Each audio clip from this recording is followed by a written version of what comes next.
Sports. What is it really? It's exciting. It's mentally and physically stimulating. It binds us all together.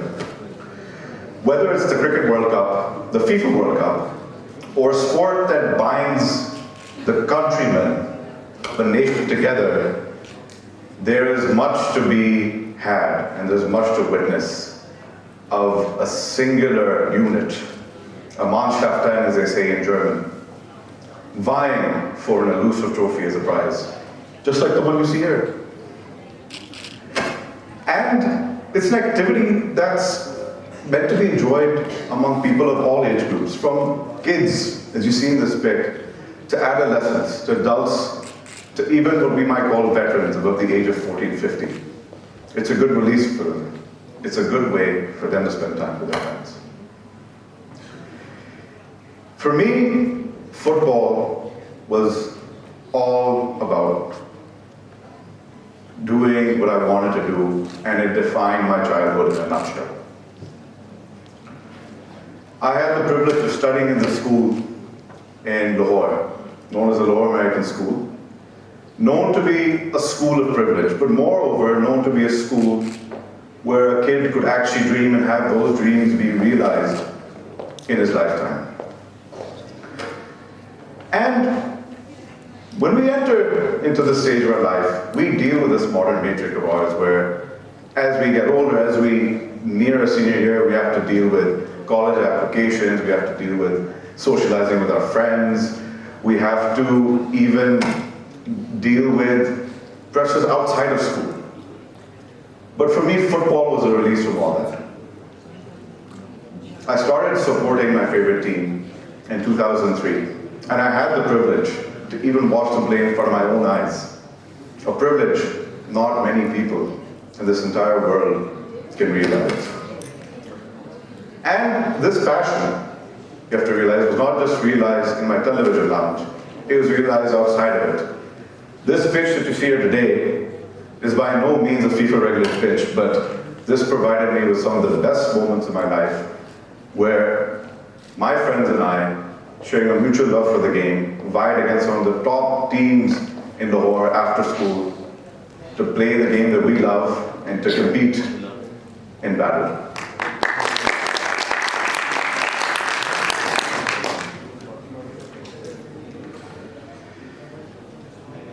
Then I went abroad to study. In North America, football doesn't hold the same popularity that it does, say, in Europe. And over there, I got to have a stint in a sport Pakistanis are more well associated for in their history, squash. It's a sport that simply adorned the Pakistani community and defined the diaspora abroad. In fact, Jahangir Khan, to this day, holds a record of the most consecutive games won without a loss, 555. And it was all right. It was a sport that was keeping me fit. I wasn't playing football regularly. I was still watching it. But I still felt I needed to do something. Ultimately, when you're playing cricket with your friends at school or even playing football, you wonder, oh, when I was in the 6th grade, if anyone asked me what I want to do, I'd say I want to be a footballer. But little did I know back then that football and I would cross paths very, very soon. In the summer of 2011, coming into my junior year of college, I came back to Pakistan. And a friend and I decided to venture up north to Chitral to see the football league out there. Now when you think of Chitral, automatically you think of this, the Kailash Valley. And in the realm of sport, you think of polo, namely played in Shandu, the highest polo tournament in the world at 12,000 feet above sea level. But we thought, wouldn't it be great if one could also think about Chitral being a hotbed for football? And now you're wondering, what are two kids from Lahore doing in Chitral? Why would they even want to go there? And the reason was because of this man. Major Jeffrey Langland was a World War II veteran and a former teacher of both of our fathers who attended the prestigious Aitchison College. He took over a school in 1989 Chitral and built it from only offering up to grade 6 to being a fully fledged FSC offering institution, offering education for girls as well as boys. And in this remote area, 4 students have gone on to achieve PhDs, 3 of which are women. We wanted to meet this man, we wanted to embody him, we were inspired by him. And to this day, he still remains the most interesting person I've ever come across. So we held a camp for him in the Army ground. That's me on the right, and that's my friend on the left. And it was quite fun. It was 3 days of us getting to know the players. It was a chance for us to see the landscape of Chitral. And ultimately, we thought at the time, this would look good in our CVs. It's a good thing that any potential employer in the future might find interesting. Then, when I graduated from college, the real work kicked in. My family, coming from a healthcare business spanning from 1948, decided to venture into the digital space. We were well immersed in pharmaceutical manufacturing, pharmacies, and medical equipment. And we decided to enter the digital space in 2014 by creating Pakistan's first online pharmacy sale.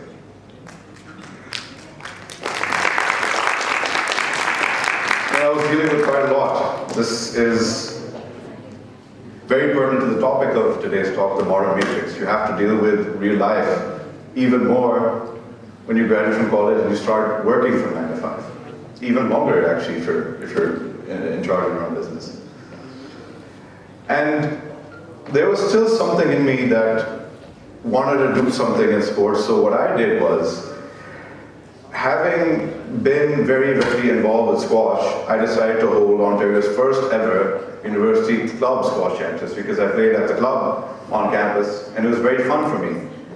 There was no chance of me making the varsity team there, as is the case with other players there, but they wanted to get together, they wanted to have a good time, they wanted to remain fit. And by doing so, they built themselves or envisioned themselves a community over there. So this involved 3 teams from the University of Toronto, University of Guelph, and Wilfrid Laurier University. And it was held in the National Squash Academy in Toronto. And then later on, it took me 6 years before really having some mental clarity. Getting into the grind of things, really understanding how work was supposed to be done, dealing with a lot of other stuff as well. And then it occurred to me, why don't I go to Chitral again? So in 2017, I made another trip. And this time, a match-off was held between the Imran Khan Foundation and Langland School and College. And I used this opportunity to also provide them with medical supplies from my company, so that whenever they would get injured, instead of rushing to a clinic that might have been 1 kilometer, 2 kilometers away, they had supplies with them, so these athletes could be treated promptly and effectively. Now, for you to understand how football in Chitral is structured, the District Football Association was merely formed in 1992, and 80 football clubs exist in this region. Now, that might not sound like a terrible lot, but one has to realize the demographics of the region as a whole. So if you keep in mind that the population of Chitral is 450,000, that means that 1 out of every 300 Chitralis is a footballer. Then when you go really into the thick of things, if you examine the age range of 15 to 59, or 49, sorry, 1 out of 60 plays for a football club, and if you could condense that even further, 1 out of 37 out of the 15 to 30 age range is a footballer. And through all of this, I developed a mantra for myself. What do I want to do in life? What makes me happy?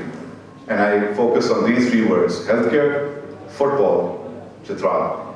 Healthcare came naturally because it was something that my family was doing. It was something that I learned how to do effectively. Football had already been my passion, and Chitral was a means for me to bring that passion to life. And a book that I had read later on really inspired me to really amalgamate the work I was doing for a living with what I was doing in Chitral. So Hector Garcia wrote a book called Ikigai, which is a Japanese concept that stands for a reason for living. And what he finds is that that particular state is a combination of your passion, your mission, your vocation, and your profession. And then I started, jotting some notes down as well. What is my Ikigai? My profession was being a healthcare entrepreneur. My passion was football. My vocation, more or less an occupation, was the ability to hold sports events. And the world definitely does need sports events. Kids sometimes can only dream of events where they can showcase their talents. But unfortunately, that is not such a possible reality in a lot of places in Pakistan. And the mission in all of this was to build a community out of that passion. Healthcare, football, Chitral. I say this again. That is how things started to change after 2017. In 2019, a brand new stadium was made in the center of Chitral, and I had the honor of going there and holding the first ever floodlit football match in Chitral's history. It was a good show.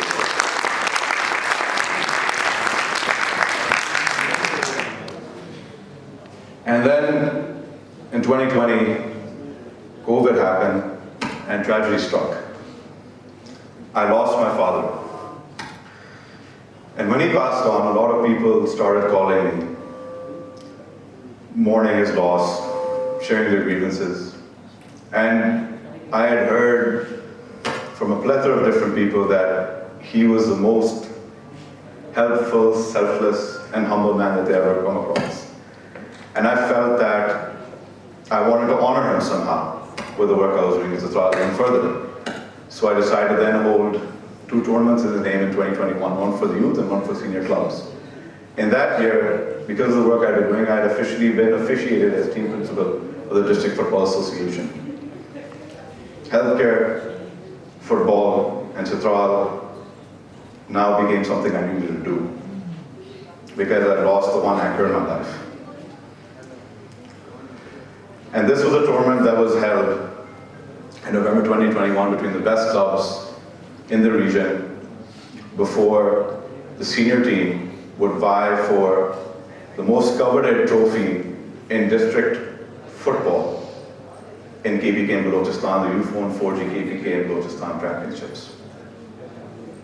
And in my first year in charge, after 4 months, a team of which 10 people have actually partaken in my tournaments, and of which 7 people have been my trainees, became KPK champions and Balochistan champions out of 71 districts in both.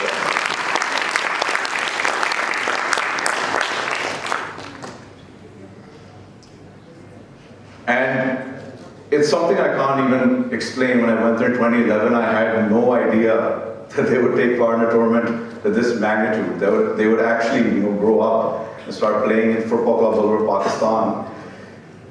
There was one trainee from the camp in 2011 who even went on to play for the Pakistan national team. And in front of the television as I was sitting, he scored an amazing goal in the semi-final against Waziristan, and I was lost for words. I had tears in my eyes.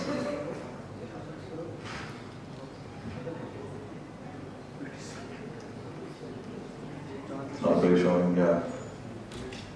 So let me tell you about it. This is the cracker that he put in. And it's just amazing that you meet somebody 10 years ago and then you see him on television, making his whole region proud.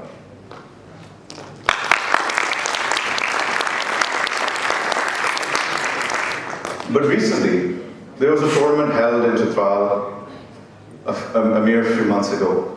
This year actually was the first year where corporations started coming in. They wanted to support what I was doing. And you might be wondering as well, what if I could hear a heartfelt story from all of this?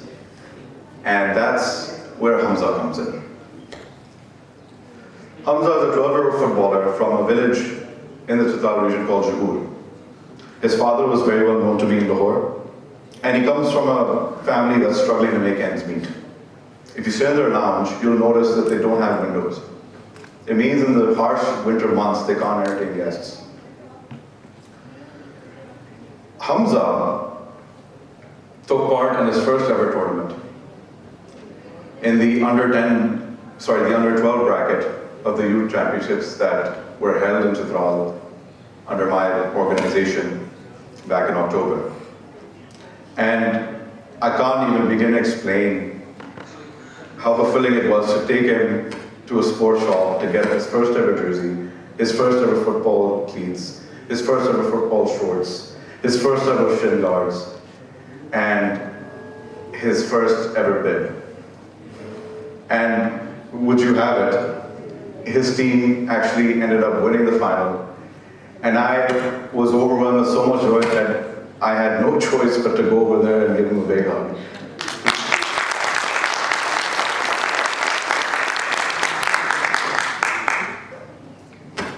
That was a life-changing moment for him and his friends.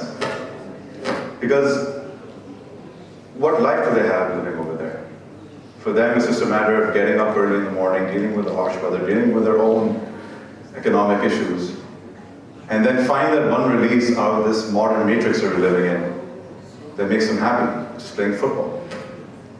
So then they painted the town red. They took a coaster ride from the stadium to the village, which was around a 20-minute ride, and they posed with the trophy, and well, it truly changed their lives, I could say. The point that I'm trying to make is there are many people like Hamza in this country, and to achieve greatness or to actually do something for someone on a very meaningful level, to create an impact, is not a possibility. We have it within all of us. What you see over here is a replica I made for the Ufone 4G KPK championships. And what I'm going to do right now is I'm going to take this and lift it in front of you and dedicate this to every single footballer out there that wants to achieve their dreams. Every single corporation that needs to realize the impact that they make through simple CSR. Every entrepreneur that has doubts about whether they're going to change the lives of the people that they're targeting their product to. And to all of you, to let you know that greatness is within all of us. We just have to act on it.